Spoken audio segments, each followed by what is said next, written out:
गरीब धन जननी धन भूमि धन, धन नगरी धन देश, धन करणी धन कुल धन, जहां साधु प्रवेश।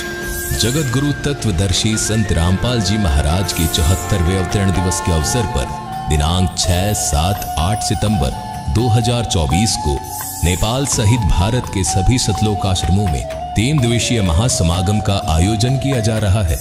इस पवित्र अवसर पर 3 दिवसीय अखंड पाठ, विशाल भंडारा, विशाल सत्संग समारोह जैसे कई भव्य कार्यक्रम भी होंगे, जिसमें आप सभी नगर व ग्राम निवासियों को इस विशाल अद्वितीय भंडारे में सादर आमंत्रित किया जाता है। आयोजन स्थल का पता है सतलोक आश्रम धनाना धाम, सोनीपत, हरियाणा।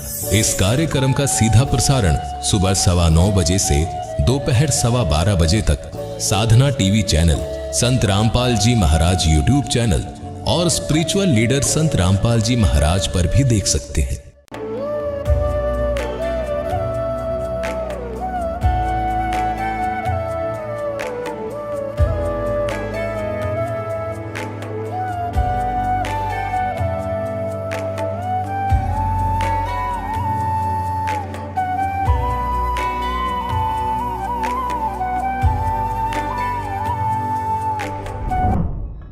तो पुण्यात्माओं, यहाँ आपस में जो आप जैसे कोई रिश्तेदारी से जुड़े हो, पिता पुत्र बनकर जुड़े हो, पुत्री बेटी पत्नी बनकर जुड़े हो, ये आपका ऋण संबंध है, पिछला संस्कार है। कोई लेने आ रहा है अपने कर्जा, कोई देने आ रहा है। एक लड़का इतना लायक है, अपनी कमाई करता है, मजदूरी मेहनत जो भी करता है, और पिताजी शराब पीता है, तो वो पिता उस बालक से पिछले जन्म का कोई ऋण ले रहा है। एक ऐसा पिता है, सारी उम्र माया जोड़ता है और पुत्र उसका फिर सिर फोड़ता है और शराब पीता है, गाड़ी खरीदने की जिद कर लेता है, यानी उसका नाश करा कर छोड़ दे। तो कहने का भाव ये है, एक लेवा एक देवा दूतम, कोई किसी का पिता नहीं पूतम, ऋण संबंध जुड़ा एक ठाठा, अंत में सब 12 बाटा। 12 बाट का अर्थ अपने अपने रास्ते जाएंगे, जहां संस्कार पूरा हुआ वही मृत्यु हो जाएगी। जब तक आप कबीर परमेश्वर की शरण में इस दास के माध्यम से नहीं आओगे, तब तक आपका एक जैसा भी संस्कार है वही मिलेगा, उसमें कोई परिवर्तन नहीं हो सकता।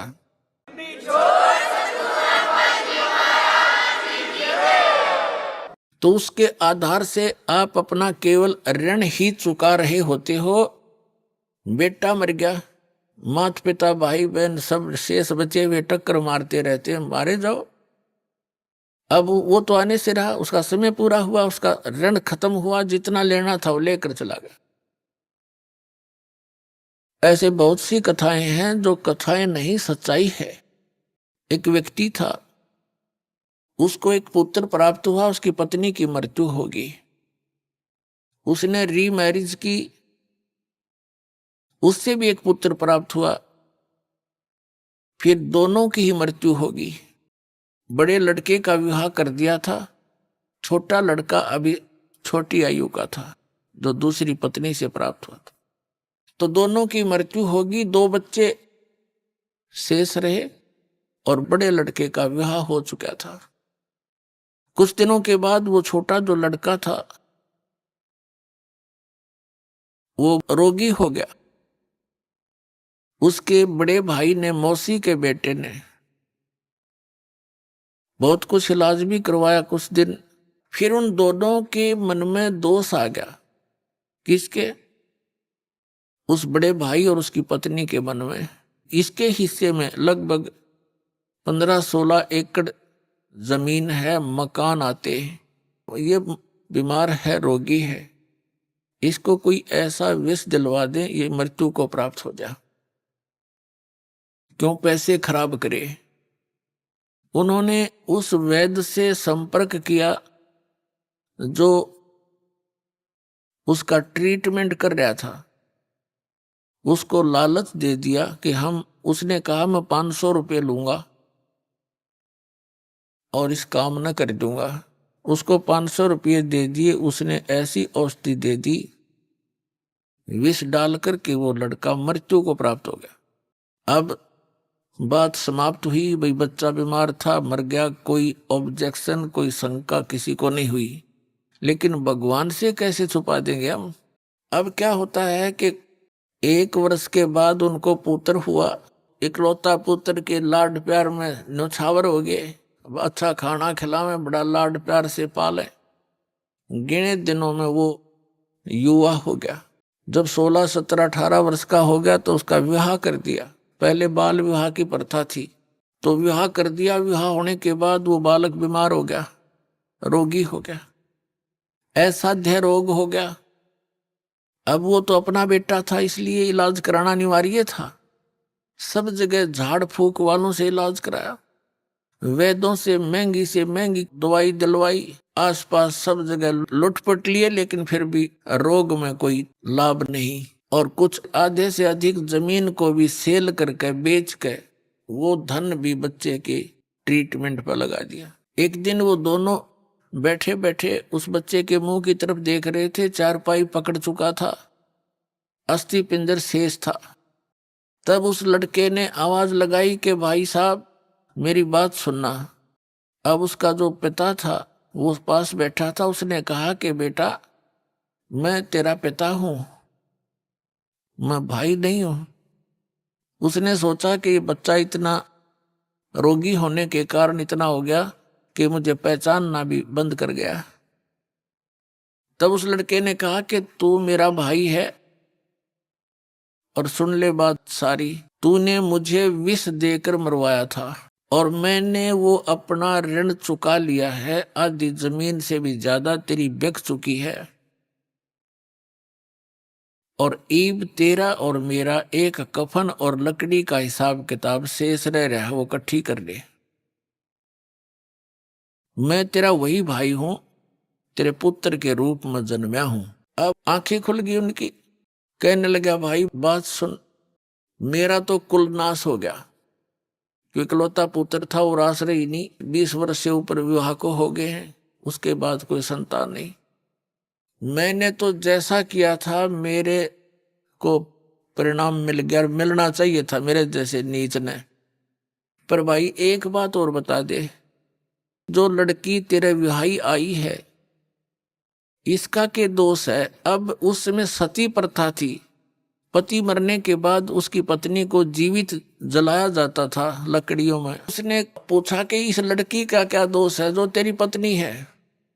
तब उस लड़के ने बताया कि वो वैद्य कहाँ है जिसने मुझे जहर दिया था, विष दिया था। उन्होंने बताया कि आपकी मृत्यु के 2-3 वर्ष बाद उसकी मृत्यु हो गई थी। उस लड़के ने बताया कि ये मेरी पत्नी वो वैद्य है, इस दुष्ट को अब सजा मिलेगी। यूं कहकर वो प्राण त्याग गया।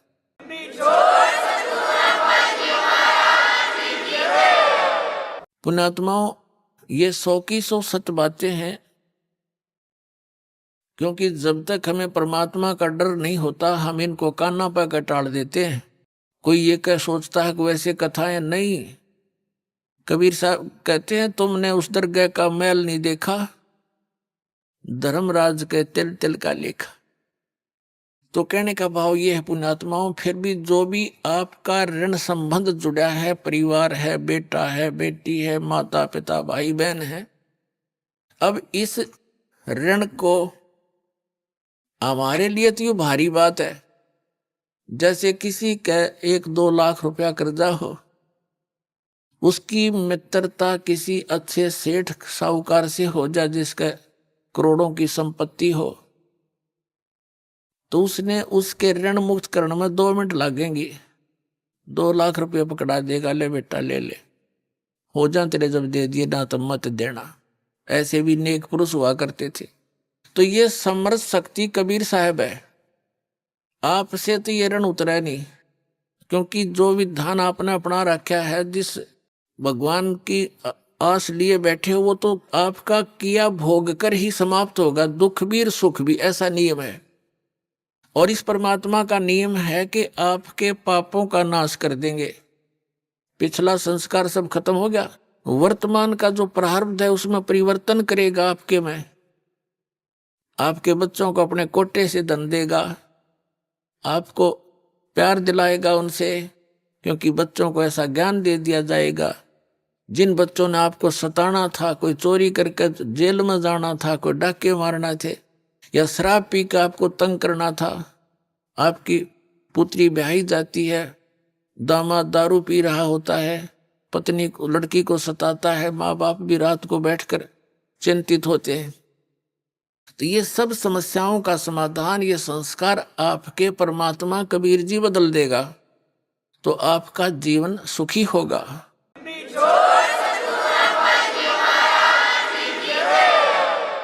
और रही बात जिनके संतान नहीं है, ये सत्कर मान लेना, उनका कोई ऋण शेष नहीं है। वो तो कति किनारे पे बैठे मोक्ष के पे, जब थोड़ी सी बुद्धि रखते हो तक, जब तक आप समाज ने देखोगे तो यही जूते खाओगे। सभी महापुरुषों ने कहा है कि लोक लाज मर्याद जगत की तन जो तोड़ बगावे, जब कोई राम भगत गत पावे। लोक लाज ना कीजियो निर्भय हो रहिए, यो मन संतों दीजिए तो गोविंद पाइए। जैसे मीराबाई से उसकी मां ने कहा था, सत्संग में जाना मीरा छोड़ दे, सत्संग में जाना मीरा छोड़ दे, हाय मारी लोग करे तकरार, सत्संग में जाना मीरा छोड़ दे, हाय मारी लोग करे तकरार, सत्संग में जाना मीरा छोड़ दे। मीराबाई ने एक बात कही थी, सत्संग में जाना मेरा ना छोटेरी, सत्संग में जाना मेरा ना छोटेरी, हारी चाहे जड़ के मरो संसारे, सत्संग में जाना मेरा ना छूटेरी, हारी चाहे जड़ के मरो संसारे, सत्संग में जाना मेरा ना छूटेरी।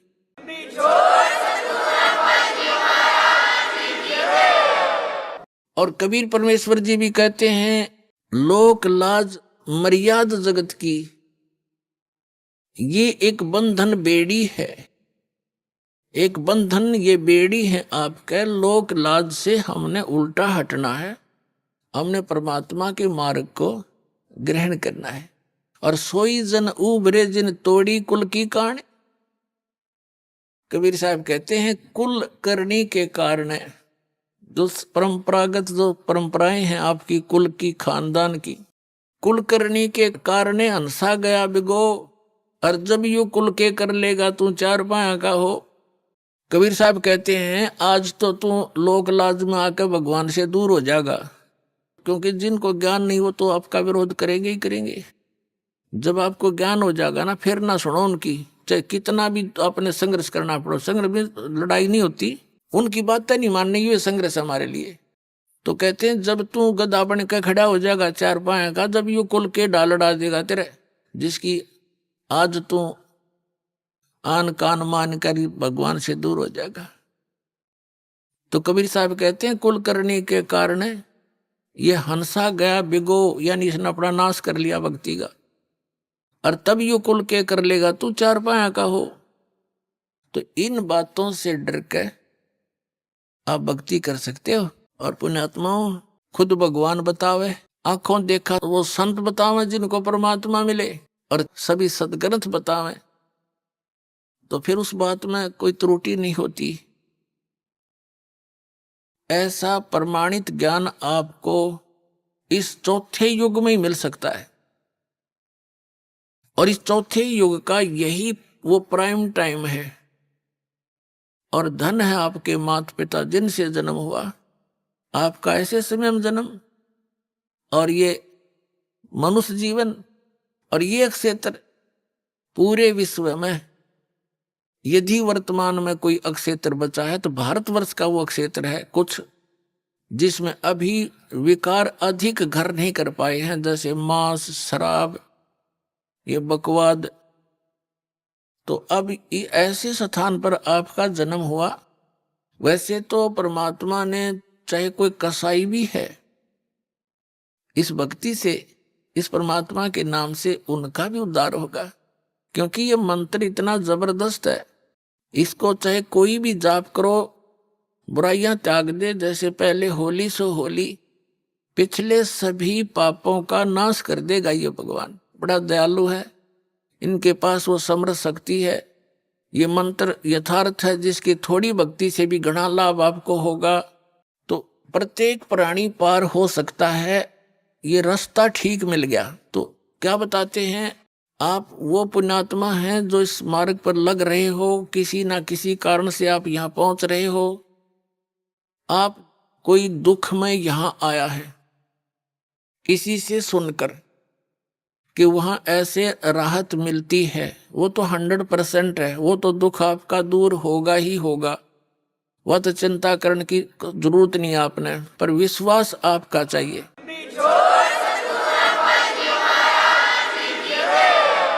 और जब तक दुख दूर नहीं होंगे तो भक्ति में रुचि नहीं बन सकती, कभी भी नहीं बने।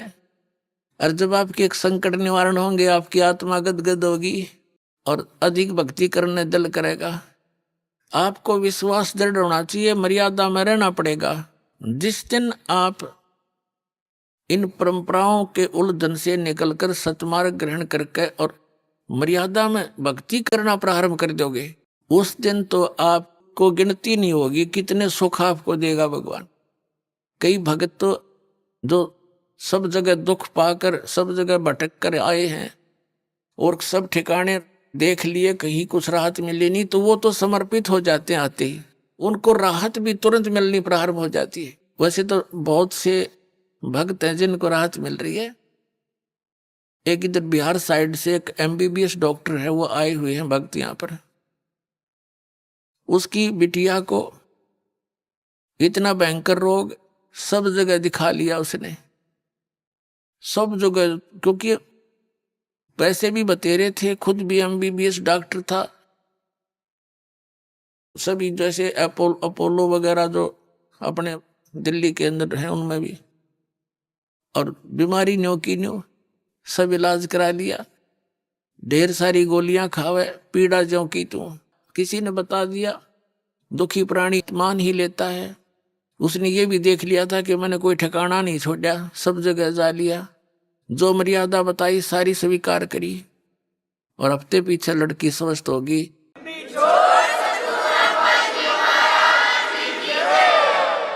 तो कहने का भाव ये, फिर वो जा करके उसने वहां बताया, सबने देखा, क्योंकि सब उसके मित्र प्यारे जहां वो क्लिनिक रखी थी वो सब को पता था कि लड़की बहुत दुखी थी।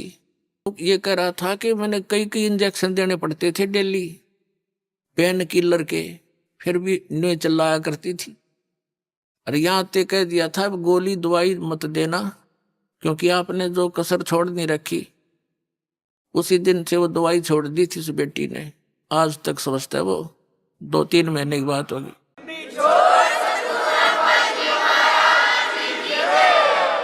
पुण्यात्मा, जहां तक मेडिसिन यानी दवाई का जो काम है वो अपना अपने स्तर पर ही कर सकती है, और जो संस्कार में जो दुख है वो मेडिसिन से दूर नहीं हो सकता, वो आध्यात्मिक पीड़ा है, तो आध्यात्मिक शक्ति से ही ठीक होती है वो। तो यहाँ हर तरह से सुविधा है, आपका प्रत्येक रोग भी नाश होगा।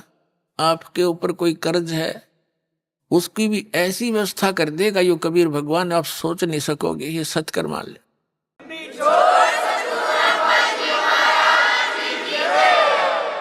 जैसे 2 नंबर से जो कमाई करते हैं, हेरा फेरी करके, मिलावट करके, चोरी करके, रिश्वत लेकर, ये तो विष का काम करेगा आपके, एक दिन देख लेना।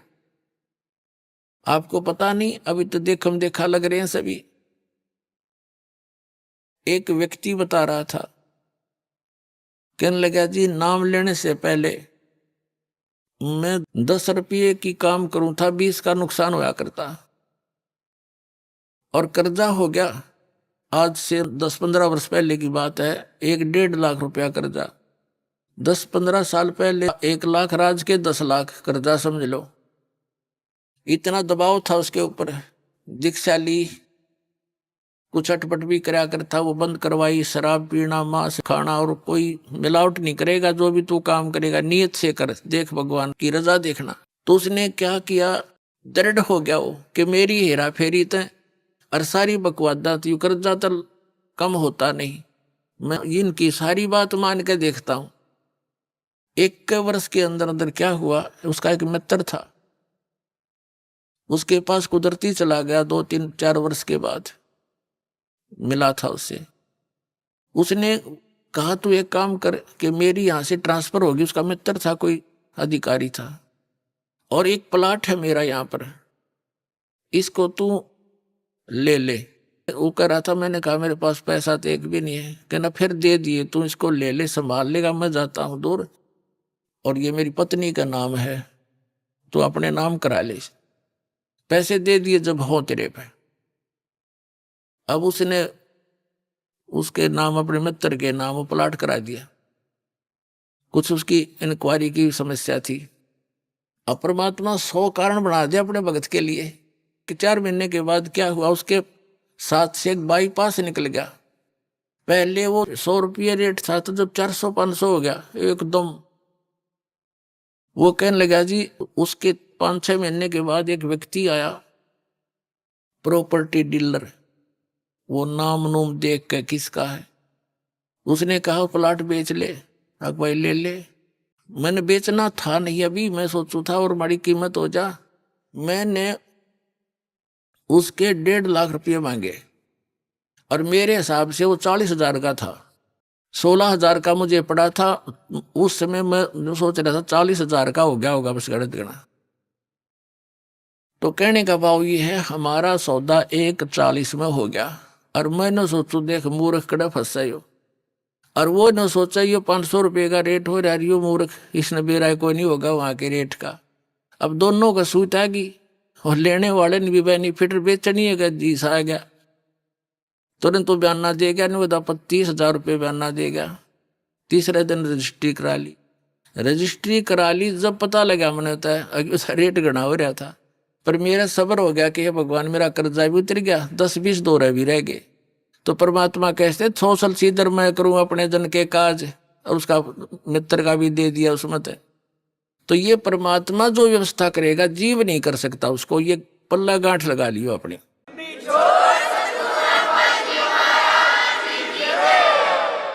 तो पुण्यात्माओं, हम भगवान को छोड़कर अपनी दुर्बुद्धि के कारण जो गलतियां करते हैं, वो हमें हानि करती है, लाभ नहीं। और अब रही बात, उसको इतना विश्वास हो गया, फिर तो माया वापस हटता है इंसान जब इसकी सच्चाई का पता लगता है। तो पुण्यात्माओं, परमात्मा साथ है तो माया तो उसकी छाया की तरह साथ रहेगी आपके, यहां कमी नहीं रहने देगा आपको। ये समर्थ शक्ति है। कहते हैं जैतन राजपाट भी चाहिए, हमारा धर ले ध्यान। वैसे तो हमने राजपाट की आवश्यकता नहीं, सबसे बड़ा हानि का सौदा है जो राजनीति में जाते हैं, वो अपना जीवन नाश करते हैं। भक्त को राजनीति के आसपास भी नहीं जाना चाहिए। वोट देना हो, नेक आदमी देखकर वोट देना, किसी ऐसे भाव में भावुक होकर किसी के कहने से और या कोई पार्टी विशेष देखकर आप अपना वोट देकर पाप के भागी मत बनना।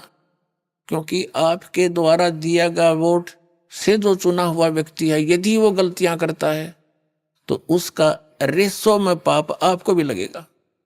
तो ये ध्यान रखना है, अपने वोट का सदुपयोग करना है, करो कि तक, क्योंकि राजा तो एक चुनना ही पड़ेगा व्यवस्था बनाए रखने के लिए, इतनी सी बात।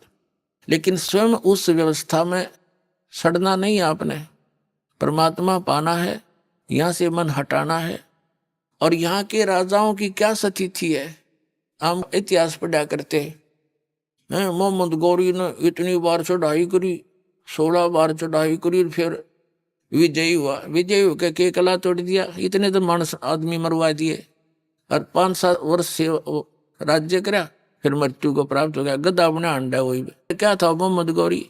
तो हम इन बकवादों को याद करके उन इतिहासों को अब दोहराएंगे। अब कोई राजा है, मंत्री है, मुख्यमंत्री है, 10-5 वर्ष मुख्यमंत्री रह भी गया तो के कला टूट गया, कल न कुत्ता बनकर सैर सपट्टे यही करता फिरेगा। तो हमने इस बीमारी को याद रखना है या लगन नहीं देनी अपने, यो रोग से दीर्घ।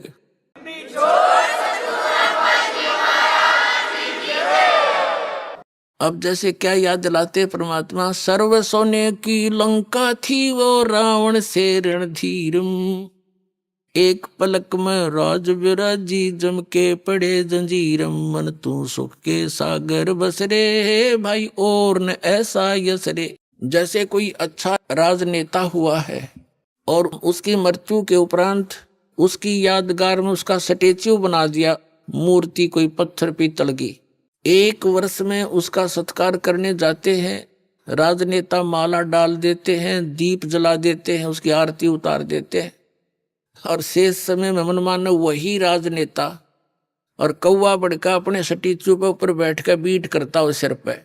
बता के जस हुआ, क्या यश हुई है? इस झूठे लोक में यदि आपने सफलता पानी है, यहाँ की मर्यादाओं की तरफ झांकना नहीं है, वही हमें हानि करती है। हम यहाँ के ठाठ बाट देखकर हम भी बह जाते हैं। तो परमात्मा कहते, झूठे सुख को सुख कहे ये मान रहा मनमोद, ये सकल चबीना काल का कुछ मुख में कुछ गोद। तो ये सब काल का आहार है, काल व्यवस्था है। काल व्यवस्था से ऊपर उठेंगे तभी हम परमात्मा पाएंगे।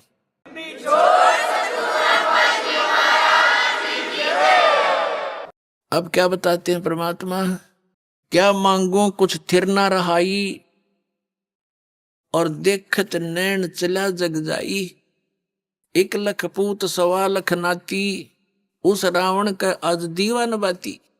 हम एक पुत्र प्राप्ति के लिए खड़दू उतार देते हैं, संतान हो जा, संतान हो जा।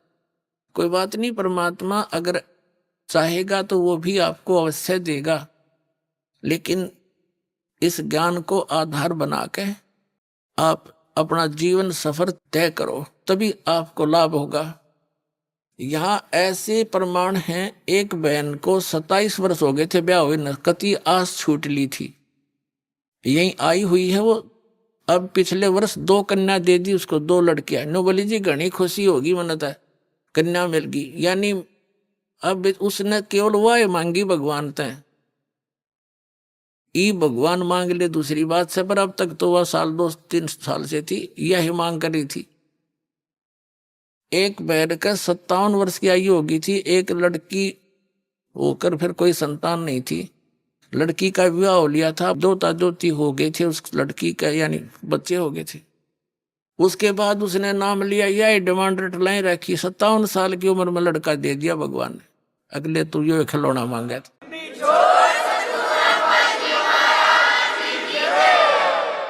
तो पुण्यात्मा, हम ये खिलौने मांगते हैं, इन खिलौनों ने जब मांगना बंद कर देंगे ना, जब भक्ति हमारी सफल होगी। कबीर साहब कहते हैं, होले सुहागण सुरता त्यारे, मालिक गिरी जाना है तो होले सुहागण सुरता त्यारे, मालिक घर जाना है तो होले सुहागण सुरता त्यारे, मालिक घर जाना है तेरा सोन सखर बरतार, मालिक घर जाना है। क्या बताते हैं, सुरता यहाँ आत्मा को कहा जाता है कि होले सुहागण सुरता त्यार, तूने मालिक घर जाना है।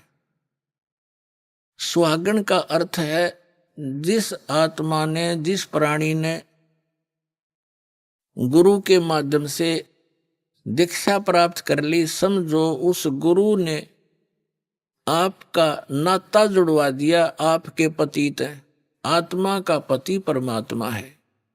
तो जिनको उपदेश दीक्षा मिल गई वो सुहागण होगी, और जिन्होंने नाम लिया नहीं है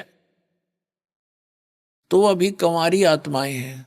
तो अपने पति के घर तो सुहागन ही जाएगी, यानी जिसका नाता सगाई ब्याह हो गया वही जाएगी। तो यहां परमात्मा इस आत्मा से कहते हैं, होले सुहागन सुरता त्यार, मालिक घर जाना है, तेरा सुन शिखर बरतार। तेरा पति सुन शिखर में, सुन स्थान पर, सबसे ऊपर की चोटी पर, उस सतलोक के अंदर तेरा पति रहता है। होले सुहागन सुरता त्यारे, मालिक गिरी जान है तू तो। होले सुहागन सुरता त्यारे, मालिक घर जान है, तेरा सोन शेखर बरतार, मालिक घर जाना है। नाले धोले ओढ़ पैर लेकर 16 श्रृंगार, नाले धोले ओढ़ पैर लेकर 16 श्रृंगार।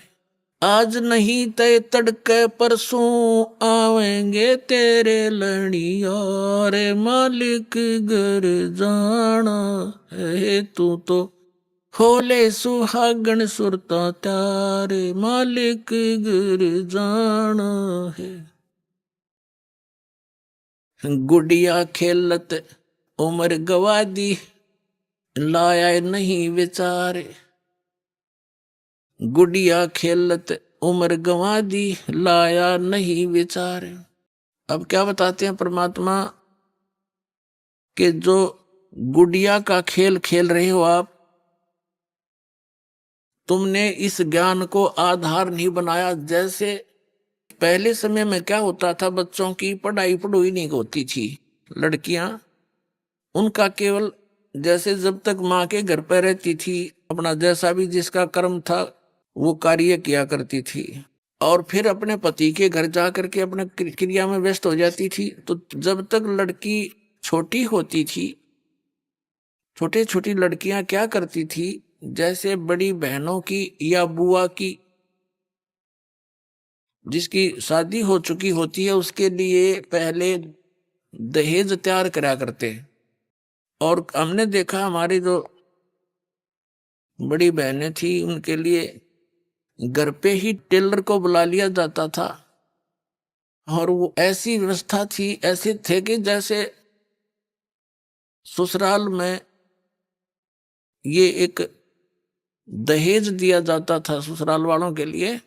आगे वालियों की 25 तीड़, तीड़ माने सूटों के सेट, और फिर उन तगलियां के और 10 न्यारे, लड़की के अलग से, सासू ससुरा के, नंदा के न्यारे। तो ऐसे वो बनाया करते थे, उनको अलग अलग सेट करके रख दिया करते थे, ये लेने देने की, ये पहनने की। तो छोटी लड़कियां जो देखा करती थी, तो फिर वो क्या करती थी, जो टेलर आता था कपड़े सीलता था, उसमें से छोटे छोटे टुकड़े बच जाते थे, वो छोटी बहन उठा लेती थी और उनको ऐसे उनकी तह बना बना कर रख लेती थी, एक गठड़ी बांध लिया करती। ये 25 तीड़ आगली की, ये 15 पछलियां की, या गुड्डों की, 10 गुड्डी की, 10 दुल्हे के, एक गुड्डा बना लेती अपना, एक गुडिया उन्हीं कपड़ों में थे, 2 बना लेती थी, और फिर उनका ब्याह करती थी। फिर उनके कपड़े, ये तेरी दूसर की, ये तेरे फलाने की, वह गठड़ी बांध लेती। और उसके उस चीथड़ों में से कोई दूसरा भाई बहन एक आध चीथड़ा निकाल लेता, वो टुकड़ा रो रो कर रोदन मचा देती। वह उसको कोई पूछता, बेटी क्यों रो रही है बहन, तो वह कहा करती, हाय मेरा सूट निकाल लिया, हाय मेरा सूट निकाल लिया। अरे क्या किसा सूट था, वो फिर उसने धमकाओ, ला इसका सूट का, वो लिखा इतना चीथड़ा, वो इतना कपड़ा। उसने नो कहा यूं था, हाँ यूं है, यू दे मेरा उल्टा है। फिर वह शांत होगी, उस चीथड़े ने वह सूट मान रही थी तिल। और जब उस बेटी का विवाह हो जाता है, युवा हो जाती है, तो फिर उसको ओरिजिनल तो दूल्हा मिले। वो तो गुड्डा गुडिया गेल खेला करती, और ओरिजिनल सासू ससुरिया का बेरा पट्टे, ओरिजिनल सूट दिखे उसने। फिर उसको कोई ये कहे कि तू आजा गुड्डा गुडिया का खेल खेल ले, सपने में भी ना खेल लेवा। तो पुण्यात्माओं, जब आपको उस सतलोक वाले दुल्हे का ज्ञान हो जाएगा, सब आत्माओं का एक का पति है, वो एक ही मालिक है। और फिर वहां जो सुख होगा, और आप यहाँ संसारिक इन सुखों को, एक बेटा हो जाए, एक बेटी हो जाए, कार हो जाए, कोठी हो जाए, कहते ये तो गुड्डा गुडिया के खेल हैं, और ये असंग जन्म हो गए तुमने खेल त्याने। ये गुड्डे भी समाप्त, तुम भी नष्ट, और फिर गधे गधी बनकर फिर धक्के खाते फिरो। अब क्या बताते हैं परमात्मा, जिन बहनों की इस लोक लाज में आके, वैसे विशेषकर बहनों को ज्यादा प्रेरणा रहती है, क्योंकि ये माइया जो होती है, कोई ना कोई आकर उसके इंजेक्शन लगा जाती है। हे भगवान, एक बालक तो चाहिए था इसके, वरना चाहती ना फिर भी उमंग पैदा कर जाए उसके। और इस ज्ञान से पुण्यात्माओं यो कति नाश हो जाएगा, जब थोड़ा सा ध्यान दोगे, सच्चाई से परिचित हो जाओ, फिर भगवान देव तो उसको उसी ढंग से हम डील करेंगे, और प्यार से रहेंगे, भगवान की भक्ति बच्चों से भी कराएंगे, आप भी करेंगे, उनका भी मोक्ष हो जाएगा। और भगवान चाहता है कि तुम पीछा छुटवाओ यहाँ से, तो फिर जानबूझ का अपने गल में लठ बांधना ना चाहिए। जैसे पशु का गले में एक बांध दिया कर दे खुट्टा सा, नौ चालन दे गट्टिया पे लग गए, और फिर भी आपने 100 कह तो वो भी बांध देंगे, कोई चिंता ना करियो, कदे कोई इस बात में दुख मान जा।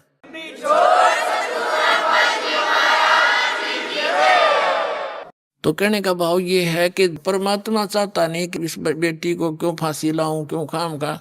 ज्ञान समझ लिया, भक्ति कर ले, पीछा छुटवा ले। जो अनजान है, नहीं मानती, उनके भाग में है नहीं, भगवान से भी दूर हो जाती है वो तो ये उद्देश्य लेकर आती हैं। और देखो, नीरू और नीमा नाम के दुल्हा दुल्हाई थे, 62 साल की उम्र होगी थी उनकी, कोई संतान नहीं थी। परमात्मा ने उनको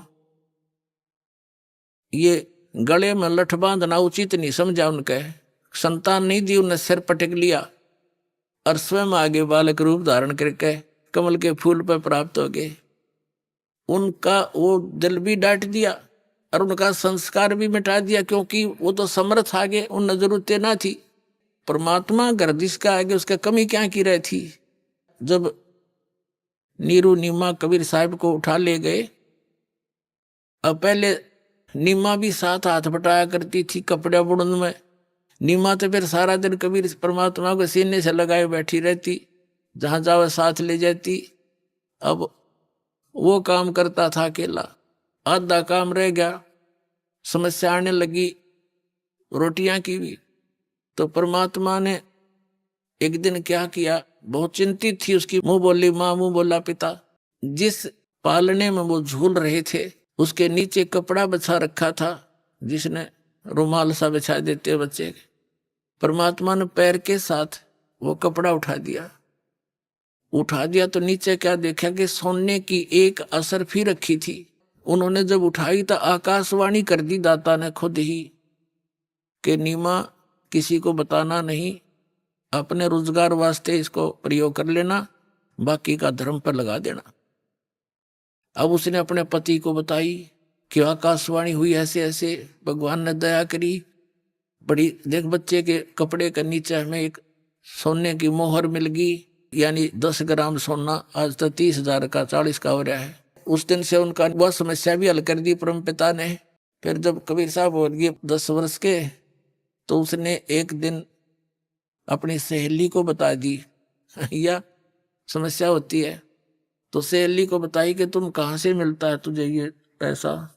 कि उसने बताया ये लड़का ऐसा भगवान आ रहा है, इसके कपड़े का नीचे पावर दे लिया हमने। अगले दिन ना पाया, हो गया बंद काम। वो तो लीला थी उनकी। फिर जब समस्या देखी तो आप भी कपड़ा बुनने लगे।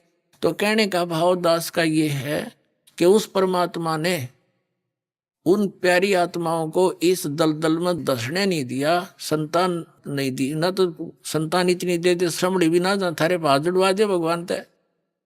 तो उनका उद्देश्य ये है कि तुम यहां से पीछा छुटवा लो, और ये तो असंग जन्म हो गए, तुमने इन खिलौना तो खेलता नहीं, ना ये खिलौने रहते ना तुम रहते।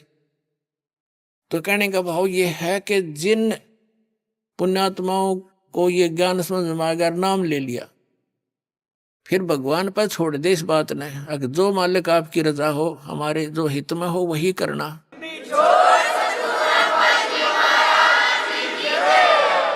फिर भी जो उद्देश्य यही लेकर आते हैं, तो मालिक नहीं चाहता कि इनको क्यों फांसी डालूं, और वो नाम त्याग जाते हैं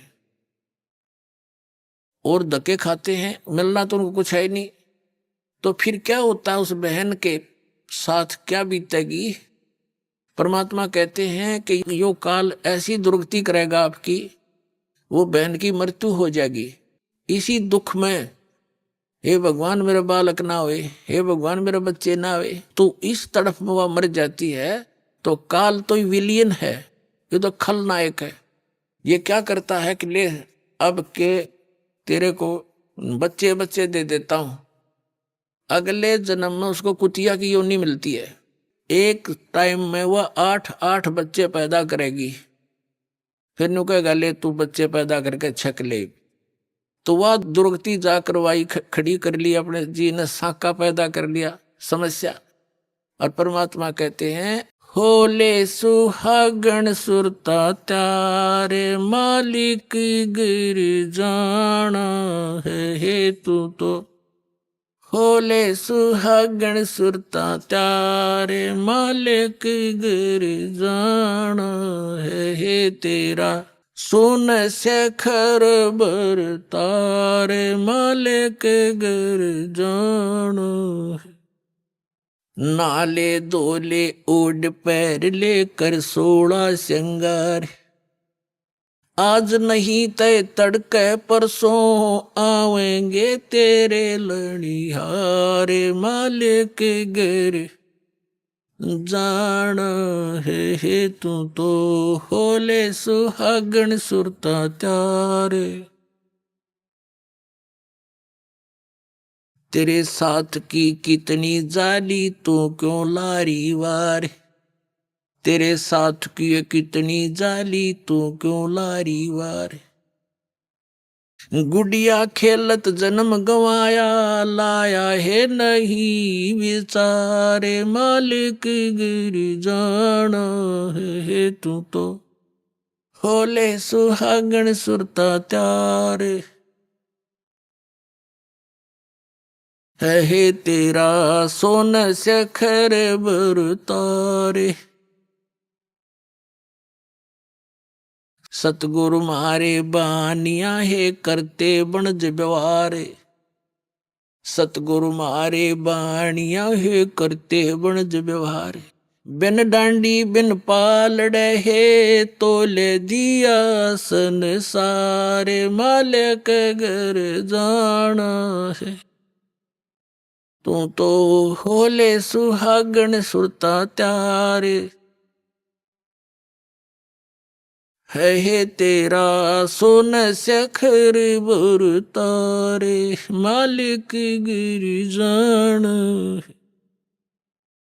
सोन शेखर में सेज पिया की, हंसे हंस कर ले प्यार।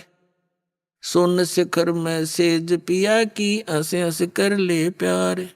कहे कबीर सुनो मेरी सजनी, लूटो वो अजब बहार, मालिक गिर जाना है तू तो। होले सुहागण सुरता त्यार, मालिक गिर जान। इसमें क्या समझाना चाहा परम पिता ने। पुण्यात्माओं, हर तरह के वचन बोले परमेश्वर ने आप जी को यहां से निकालने के लिए।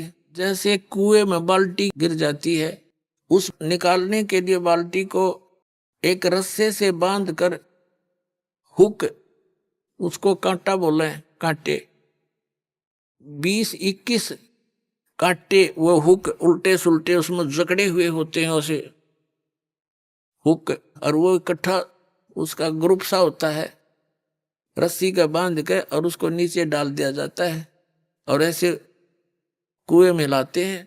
बाल्टी को तो एक ही हुक में अटक जाना था, लेकिन वो 10, 15, 20, 21 डाल दिए। किस लिए? कि ना जाने कौन से में सूत बैठ जाए, उससे मुड़ जावे। अभी आपने सुने संत रामपाल जी महाराज के मंगल प्रवचन। आइए अब सुनते हैं संत रामपाल जी महाराज जी से नाम दीक्षा लेकर सतभक्ति करके अद्भुत लाभ प्राप्त करने वाले अनुयायियों के विचार। दर्शकों, आज समाज में नैतिकता और अच्छे संस्कारों का पूर्ण रूप से पतन होता जा रहा है। लोग नशे और बुरी संगत में फंसकर ऐसे घिनौने कर्म कर बैठते हैं जिसका खामियाजा पूरे समाज को भुगतना पड़ रहा है।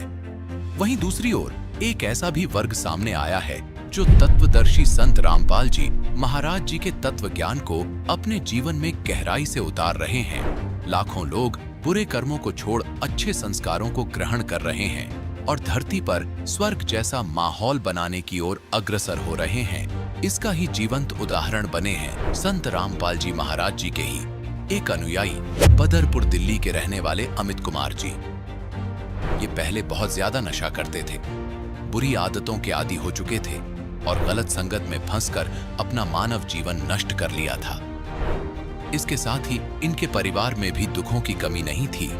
बहन की मृत्यु हो गई तो वहीं पापा जी को जानलेवा बीमारी टीबी हो गई थी। पर हैरानी की बात तो ये है कि जब से इन्होंने संत रामपाल जी महाराज जी का सत्य आध्यात्मिक ज्ञान ग्रहण किया है, तब से ये एक सभ्य व्यक्ति बन चुके हैं और सर्व प्रकार के दुख कष्टों से निजात पा चुके हैं। दर्शकों, अब आपको सुनाते हैं इन्हीं के मुख से इनकी दुखमय से सुखमय जीवन यापन की सच्चाई। नमस्कार सर। नमस्कार सर साहब जी। सर क्या नाम है आपका? सर मेरा नाम है अमित यादव। सर कहाँ से हैं आप? सर मैं दिल्ली बदरपुर से आया हूँ सर। सर क्या काम करते हैं आप? सर मैं दवाइयों का काम करता हूँ, सप्लाई का। सर संत रामपाल जी महाराज से नाम दीक्षा आपने कब ली? सर मैंने संत रामपाल जी महाराज से 2014 जनवरी में नाम दीक्षा ली। सर संत रामपाल जी महाराज से नाम दीक्षा लेने से पहले आप क्या भक्ति साधनाएं करते थे? सर संत रामपाल जी महाराज से नाम दीक्षा लेने से पहले हम एक संत जी से जुड़े हुए थे जो दामाखेड़ा से थे और उनका नाम था रामदास, जो दिल्ली से ही दिल्ली में रहते थे, लकड़पुर में। कबीरपंथी थे वो, जो दामाखेड़ा से थे, कबीरपंथी थे। सर आपने बताया कि आप दामाखेड़ा पंथ कबीरपंथियों से जुड़े हुए थे, तो जो भी भक्ति साधनाएं आप करते थे उनसे आपको क्या लाभ मिले? सर लाभ तो कोई नहीं होता था, बल्कि हम बहुत नशा करा करते थे उस टाइम पे और बहुत बिगड़ गए थे बहुत ज़्यादा। जैसे कि हम गांजा पिया करते थे और दारू, और हमने जो है नशे की गोलियां भी खाई हैं, कैप्सूल भी हमने बहुत खाए हैं। और हम उल्टे सीधे हम सुबह घर से निकल जाते थे और पूरे दिन नशा करते रहते थे। हमारे घर वाले बहुत चिंता करते थे, फिर भी हमें कोई ध्यान नहीं था। हम पूरे दिन नशे में रहते थे और जो है जो भी नशे थे सारे नशे मैंने करे हैं, गुटखा, बीड़ी, सिगरेट, कुबेर, गांजा, और जो है मैंने यहाँ तक कि गोलियाँ भी, इंजेक्शन भी मैंने नशे के लगाए हैं। और जो कि हम पूरे दिन घर से बाहर रहते थे और नशा ही करते थे। बहुत गंदा लत पड़ गई थी हमें नशे की। और सर जब हम नशा करा करते थे तो जैसे कि मैं जागरण में भी काम करता था, जो कि माता के जो जागरण होते हैं उसमें काम करा करता था। तो उसमें क्या था कि हम नशा करके सिंगिंग करता था, मैं नशा करके हम सिंगिंग करते थे और वहाँ पे दारू पी के जो है माता के जागरण में सब दारू पिया करते थे, कोई गांजा पीता था जब वो सिंगिंग करते थे, ढोल बजाते थे। और जो है ना वहाँ पे क्या था, हम लड़कीबाजी भी करने लग गए, गलत संगत में पड़ गए थे बहुत। तो वहाँ पे एक लड़की से मेरी दोस्ती हुई थी, तो उसी दौरान उसके 5-7 महीने बाद, 8 महीने बाद उस लड़की ने जो है मेरे ऊपर एक केस डाल दिया था, क्योंकि उनने मुझे कुछ खिला पिला रखा था, तांत्रिक विद्या मेरे ऊपर कर रखी थी। जो वो कहती थी मैं वही करता था और उसके पीछे पीछे जब वो मुझे बुलाती थी, जब मैं जाता था, जहाँ बुलाती थी वहीं जाता था। और उसने मुझे जो है मेरा दिमाग, मेरा माइंड घुमा दिया था कुछ खिला के तांत्रिक विद्या से। तो उस लड़की ने मेरे ऊपर ऐसा केस डाल दिया था जो कि बहुत गंदा केस होता है। जो उसने मेरे ऊपर 376 रेप का केस डाल रखा था, 506 जो धोखाधड़ी का केस होता है वो केस डाल दिया था। तो इस चक्कर में मेरे को जो है अगले दिन जब उन्होंने केस डाला था उसके बाद मेरे को पुलिस पकड़ के ले गई थी, उठा के ले गई थी।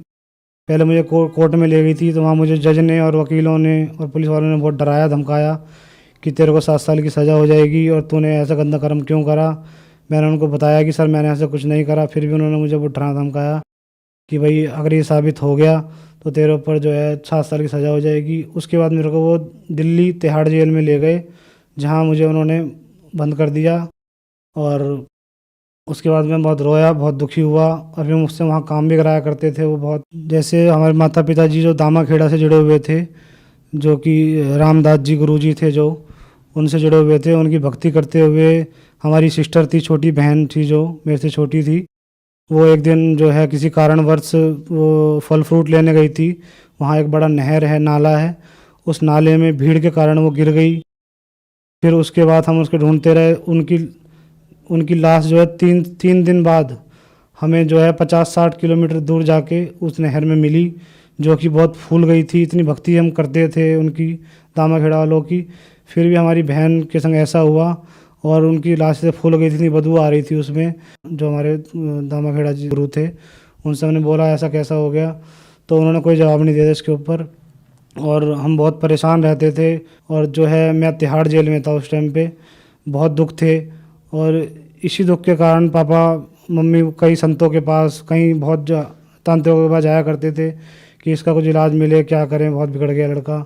जब मैं जेल में गया उससे पहले पापा को टीबी की बीमारी थी, और टीबी की बीमारी में हमने डॉक्टरों को बहुत दिखाया, उसमें आराम नहीं आता था। हमने आयुर्वेदिक जो वैद्य थे एक, उनको भी दिखाया था, उनकी भी दवाई हमने लगातार 1 साल लगभग ली, उससे भी हमें आराम नहीं आया। जब दामाखेड़ा जो गुरुजी थे उनकी हम भक्ति करते थे, दामाखेड़ा से जो रामदास जी, उनकी भक्ति से हमें कोई लाभ नहीं मिला और हमें जो है कष्ट पे कष्ट उठाने पड़ रहे थे। सर फिर आप संत रामपाल जी महाराज की शरण में कैसे आए? सर जब मैं तिहाड़ जेल में था, जब हमारे माता पिता ने साधना चैनल पे जब सत्संग देखते थे, वो टीवी पे साधना चैनल उन्होंने लगाया, जब संत रामपाल जी महाराज का सत्संग उन्होंने सुना तो उनकी आत्मा रोई। क्योंकि हम पहले से कबीरपंथी थे, तो हमें मालिक का, परमात्मा के बारे में इतना ज्ञान संत रामपाल जी महाराज हमारे माता पिता को सुनाया, उन्होंने सुना, तो तुरंत अगले दिन वो आश्रम के लिए रवाना हो गए नाम लेने के लिए, और उन्होंने संत रामपाल जी महाराज से नाम दीक्षा ली।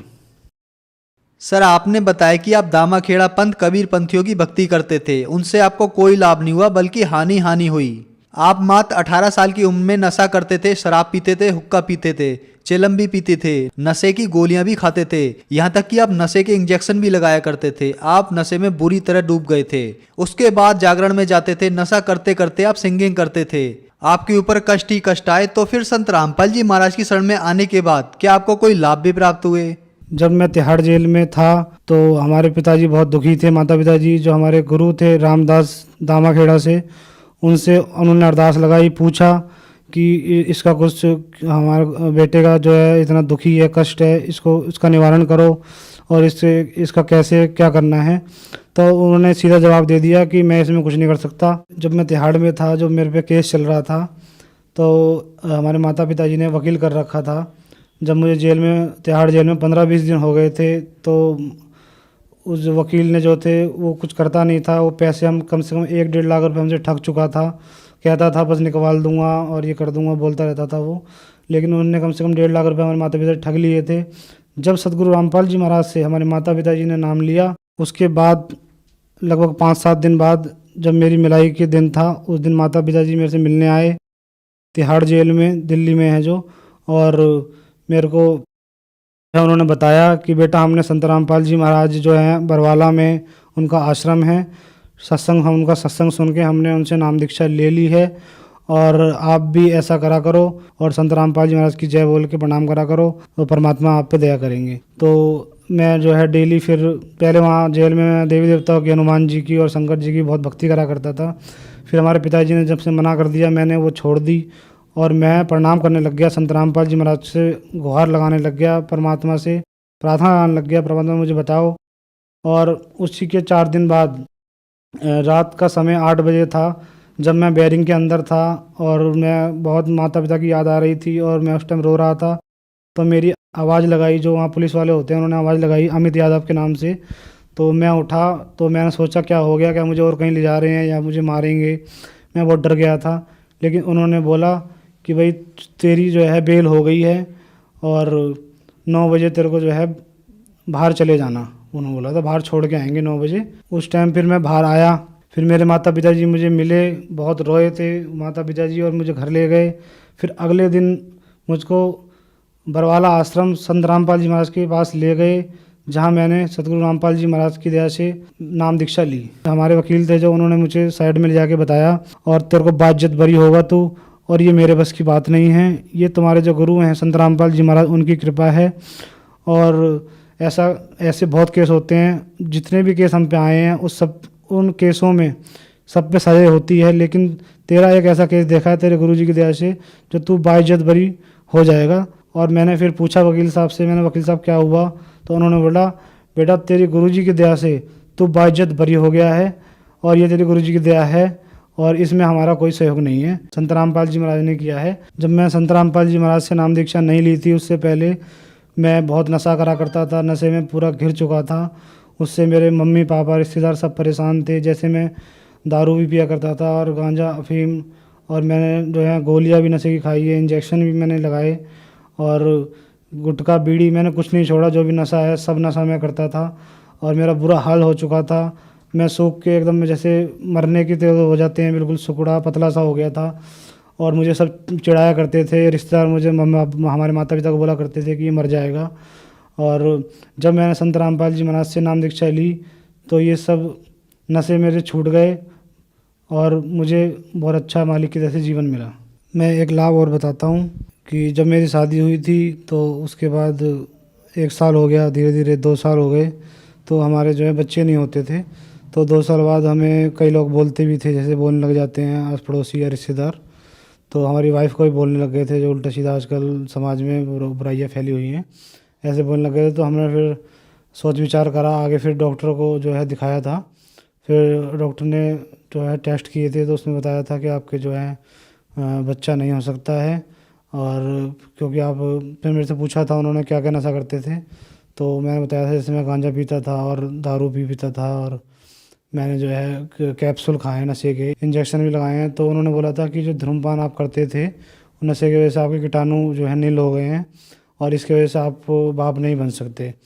तो जब मैंने संत रामपाल जी महाराज से उसके 1 साल बाद, मतलब शादी के 3 साल बाद, जब मैंने संत रामपाल जी महाराज से नाम लिया और मालिक से हृदय में अपने प्रार्थना लगाई मालिक से, तो फिर संत रामपाल जी महाराज की दया से फिर मेरे लड़का हुआ।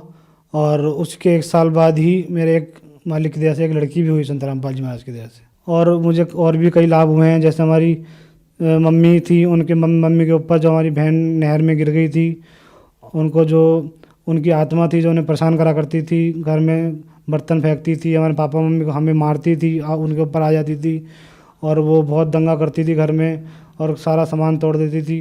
तो हम उनको नाम दीक्षा लेने से पहले, संत रामपाल जी महाराज से नाम दीक्षा लेने से पहले, हम उनको एक सहारनपुर में कोई तांत्रिक बैठते हैं, उनके पास ले गए थे। तो उन्होंने हमें बताया था कि मैंने आपकी जो लड़की है उसकी आत्मा को बांध लिया है और अब ये नहीं आएगी। फिर हम घर आ गए थे, उसके 3 दिन बाद वो फिर आ गई और फिर वैसे ड्रामा करने लगी।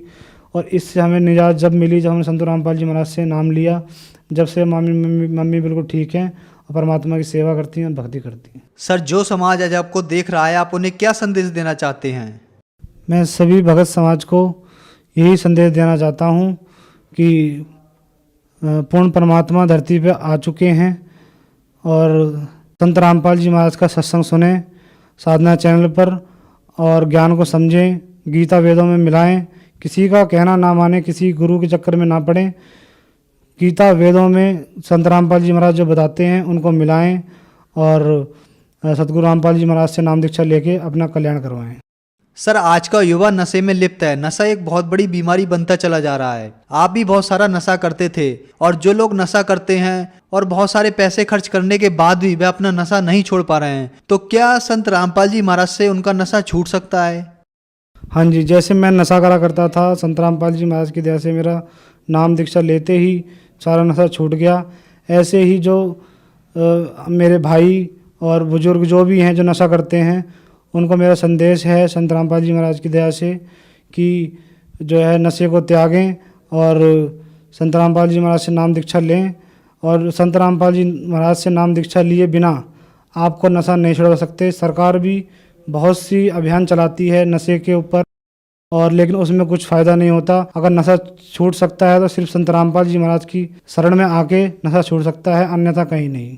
सर संत रामपाल जी महाराज की शरण में कैसे आ सकते हैं? चैनल पर संत रामपाल जी महाराज का सत्संग आता है, जिस सत्संग में नीचे पीली नंबर प्लेट पे जो है नंबर आते हैं, फ़ोन नंबर आते हैं, उन पे फ़ोन करके आप नामदान सेंटर के जगह जगह हर क्षेत्र में, हर ज़िले में संत रामपाल जी महाराज के नामदान सेंटर खुले हुए हैं, वहाँ से आप नाम दीक्षा लेके अपनी भक्ति करें और अपना कल्याण करवाएं। धन्यवाद सर। धन्यवाद सत साहिब जी।